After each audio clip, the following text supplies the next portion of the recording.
Welcome to my YouTube channel ABC चौगाई। अर्थात ABC चौगाई channel में आप सभी विद्यार्थियों का हार्दिक स्वागत। आज का विषय है एमीन पाठ से संबंधित एमीन बनाने की विधि। जैसा कि हम सभी जानते हैं कि एमीन का वर्गीकरण 3 तरह से किया जाता है: प्राथमिक एमीन, द्वितीयक एमीन और तृतीयक एमीन। ठीक है, तो इंटर सेकेंड ईयर में सिर्फ प्राइमरी एमीन के बारे में ही अध्ययन करना है। तो आइए चलते हैं, हम प्राइमरी एमीन बनाने की कुछ प्रमुख विधियों के बारे में अवलोकन करते हैं। देखिए, श्वेत पट पर लिखा है एमीन बनाने की सामान्य विधियां। और कौन सी एमीन? तो प्राइमरी एमीन, प्राथमिक एमीन बनाने की सामान्य विधियां। मतलब कि यह 4 प्रकार से बनाई जाती है, जिसमें पहला है एल्कील हैलाइड्स। ये अति महत्वपूर्ण है।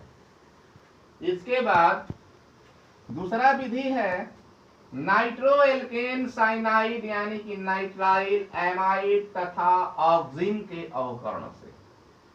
ठीक है, ये कुछ विधि इससे कठिन विधि है। ठीक है, तीसरा विधि है हॉफमाइड ब्रोम एमाइड अभिक्रिया से। और चौथा है गैब्रियल थैलिमाइड संश्लेषण द्वारा। तो ये 4 प्रकार की सामान्य विधि है प्राइमरी एमीन बनाने की, जिसमें इंटर द्वितीय वर्ष में सिर्फ एल्कील हैलाइड से ही बनाए जाने वाले एमीन के बारे में अध्ययन करना है। तो आइए देखते हैं कि एल्कील हैलाइड से एमीन का निर्माण कैसे होता है। यहाँ देखिए, एल्कील हैलाइड से हम कैसे बनाएंगे प्राइमरी एमीन। तो इसके लिए हमें करना क्या है? तो एल्कील हैलाइड की अभिक्रिया अधिक मात्रा में सांद्र अमोनिया से यदि हम कराते हैं तो एलिफैटिक एमीन प्राप्त होता है। और यह अभिक्रिया सीलबंद नली में कराई जाती है, यानी जिस भी नली में कराई जाती है वह नली बंद रहता है, बाहर से सील किया हुआ रहता है, यानी बाहर के वायु भीतर नहीं जा पाए और भीतर के वायु बाहर नहीं जा पाए। तो इस तरह से यहाँ पे मैंने एल्कील हैलाइड का सूत्र R.X लिखा है, जहां R बराबर होगा एल्कील और X का मतलब होता है हैलोजन ग्रुप्स के कोई भी एक तत्व, जो हैलाइड कहलाता है। अब यहाँ पे सांद्र शुद्ध NH3 अधिक मात्रा में रखा गया है, और इसको यदि हम हीट कर देते हैं, ताप दे देते हैं, गर्म कर देते हैं, तो यहाँ पे बनता है RNH2, जहाँ की R एल्कील हुआ और NH2 प्राइमरी एमीन हुआ। और जो शेष भाग बचता है वह अमोनियम हैलाइड होता है, जिसका सूत्र यहाँ पे NH4X लिखा गया है, जहाँ X हैलोजन वर्ग के कोई एक तत्व है। तो यहाँ पे मैं हैलोजन के एक तत्व आयोडीन को यहाँ पर लिया है। ये देखिए, एग्जाम्पल के तौर पे क्या है, तो जब हम एथिल आयोडाइड की अभिक्रिया सांद्र NH3 की अधिकता के साथ कराते हैं, तो यहाँ पे हम एथिल एमीन और अमोनियम आयोडाइड प्राप्त करते हैं, जहाँ पे C2H5NH2 यह प्राइमरी एमीन हुआ, ये 1 डिग्री एमीन हुआ। अब 1 डिग्री का मतलब होता है प्राइमरी एमीन, और कौन सा एमीन प्राप्त हुआ यहाँ पे? तो एथिल एमीन प्राप्त हुआ। तो इस तरह से हम प्रयोगशाला में एल्कील हैलाइड के माध्यम से और अधिक मात्रा में अमोनिया के बीच संयोग कराने से जो नया पदार्थ प्राप्त करते हैं वह प्राइमरी एमीन यानी प्राथमिक एमीन प्राप्त होता है। तो ये रहा हमारा बनाने की विधि। अब इसके बाद इन एल्कील हैलाइड से जो एमीन बनता है उस एमीन का क्या भौतिक गुण है, क्या रासायनिक गुण है, उसके विषय में अब हम लोग अवलोकन करेंगे। तो चले भौतिक और रासायनिक गुण की ओर। अब एमीन के भौतिक गुण, फिजिकल प्रॉपर्टीज ऑफ एमीन। देखिए एक नंबर में है प्रारंभिक एलिफैटिक एमीन गैस रूप में होती हैं, जो निम्न क्वथनांक वाले द्रव के रूप में होते हैं, ठीक है। और दूसरा है एथिल एमीन एवं मेथिल एमीन, रंगहीन गैस है। तीसरा एमीन में सड़ी मछली जैसी गंध होती है ना। और चौथा है एरोमेटिक एमीन, जो कि एनिलीन के नाम से जाना जाता है। तो शुद्ध एनिलीन रंगहीन द्रव होते हैं, जो वायुमंडलीय ऑक्सीकरण के कारण धीरे धीरे उसका रंग भूरा हो जाता है और कुछ दिनों तक छोड़ देने से उसका रंग काला हो जाता है, जिसमें एक विशेष प्रकार की गंध होती है। तो ये रहा एमीन के भौतिक गुण, समझ गए। तो यहाँ पे मैंने भौतिक गुण के रूप में 4 गुण दिए हैं जो अति महत्वपूर्ण है। इससे ऑब्जेक्टिव प्रश्न के रूप में या 2 अंक स्तरीय प्रश्न के रूप में परीक्षा में प्रश्न आ सकते हैं। अब मैं आगे बताऊंगा रासायनिक गुण। तो आइए देखिए एमीन का रासायनिक गुण। तो आइए देखिए रासायनिक गुण इसका क्या है। यह एमीन यानी कि HCl से अभिक्रिया करता है तो क्या बनाता है। HCl क्या है तो अम्ल है, हाइड्रोजन क्लोराइड, हाइड्रोक्लोरिक अम्ल, अमाशय रस इसे कहा जाता है।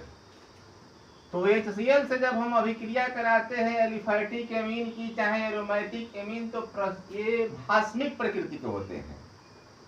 एलिफैटिक एमीन और एरोमेटिक एमीन भास्मिक प्रकृति के होते हैं और इन्हीं कारण से यह खनिज अम्लों से अभिक्रिया करके लवण बनाते हैं। जैसा कि हम सभी जानते हैं, निचली कक्षाओं में पढ़े हैं, जब हम लोग अम्ल और भस्म की अभिक्रिया कराते हैं तो लवण और जल बनाते हैं।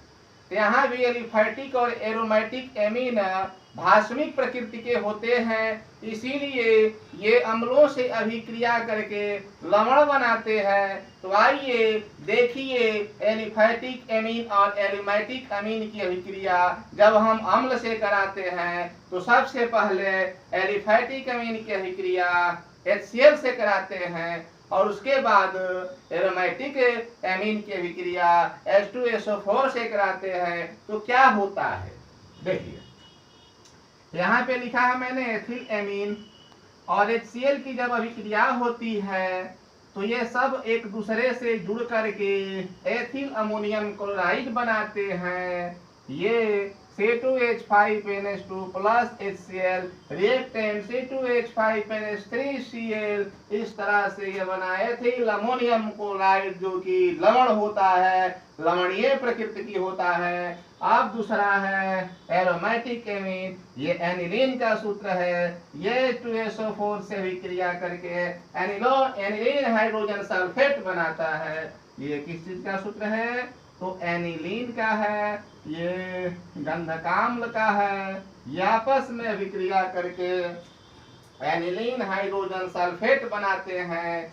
अब दूसरा अभिक्रिया देखिए, जब हम मेथिल आयोडाइड से एनिलीन की अभिक्रिया कराते हैं तो क्या होता है तो देखिए, जब हम एनिलीन को CH3I यानी कि मेथिल आयोडाइड के साथ गर्म करते हैं तो N-एल्किल एनिलीन प्राप्त किया जा सकता है। यह एरोमेटिक एमीन है, एनिलीन का सूत्र है, ये एल्किल हैलाइड है, मेथिल आयोडाइड का सूत्र है। ये आपस में अभिक्रिया करके C6H5NCH3.H बनाता है जो N-मेथिल एनिलीन कहलाता है।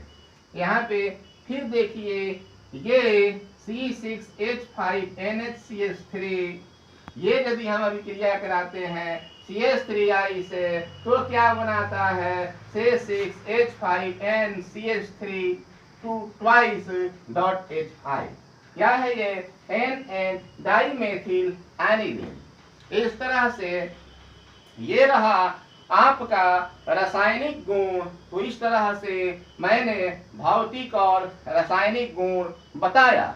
अब इसका उपयोग जब हम एथिल एमीन यौगिक पढ़ाएंगे तो उसमें इसका भी हम उपयोग पढ़ा देंगे। तब तक से एक भस्म बनाने में इसका प्रमुख उपयोग होता है जो सीफ भस्म कहलाता है। ठीक है ना। तो यानी इसका मुख्य उपयोग सीफ भस्म बनाने में किया जाता है। अब इसके बाद प्रत्येक दिन की भांति 5 प्रश्न दूंगा। अब आप बताएं। तो चलिए उस प्रश्न की ओर। अब आप बताएं। तो अब आप बताएं के अंतर्गत मैं आपको 5 प्रश्न देता हूं। ठीक है। तो 5 प्रश्न में सबसे पहला प्रश्न है कि एमीन के भौतिक गुण लिखें। ठीक है। दूसरा प्रश्न एनिलीन का सूत्र लिखें। तीसरा एनिलीन का एटॉमिक वेट यानी कि अणु भार ज्ञात करें। और चौथा है मेथिल आयोडाइड का सूत्र लिखें। और 5वां है एथिल अमोनियम क्लोराइड का सूत्र लिखें। तो इस तरह से 5 प्रश्न दिया गया है। इसका उत्तर आप लोग अवश्य देंगे, कमेंट बॉक्स के माध्यम से लिखेंगे जरूर। तो बस इसी के साथ आज की कक्षा हम समाप्त करते हैं। तो धन्यवाद।